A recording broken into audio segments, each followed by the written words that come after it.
Hi there, it's April the 7th, and we are coming towards the end of our journey through Torah, the first 5 books of the Bible, and particularly towards the end of this book of Deuteronomy, which in Hebrew is Devarim, the words spoken by Moses to the people of Israel before they cross over into Jordan.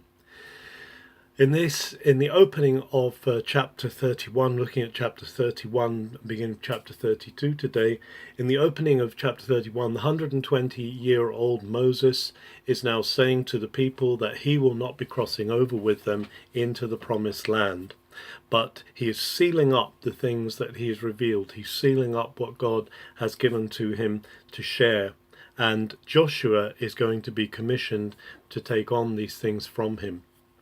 So Moses seals up the revelation, and he entrusts it to the Levites who carry the ark, and he also puts in place, or the Lord puts in place, a reading of the Torah once every 7 years in the time of Jubilee, the time of release, the time of the Shemitah. Once every 7 years there's to be a reading of the law, and it's to be in the presence of everybody, not just men, but men, women and children, so that even the little ones can learn, can have passed on to them the truth that God has revealed to his people. And then God calls before him Joshua and Moses, and they go together to the tent of meeting, and there the Lord appears in a pillar of cloud to them, and he speaks to them. And he gives Moses a song, and it's not a great song of celebration. It's actually a song of witness against the people. It basically describes how they're going to let God down, how they are going to walk away from God. And the song of Moses is quite a sad song. It starts off, ascribe greatness to the Lord our God. He is our rock.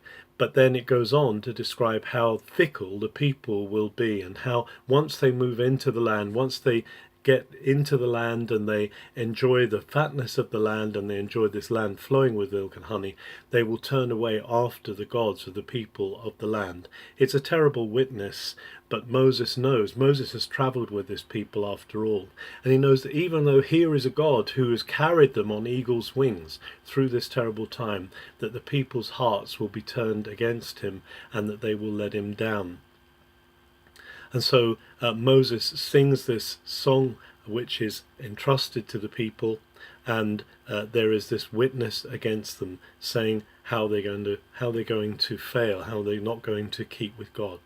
But the amazing thing is, of course, that God will be faithful to his covenant.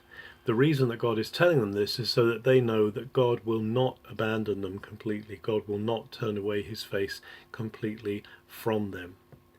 It's very important that we recognize that our faithfulness to God is the number one call upon our lives, and that even though God knows we're going to let him down, he's already made provision for that in the person and in the death of Jesus.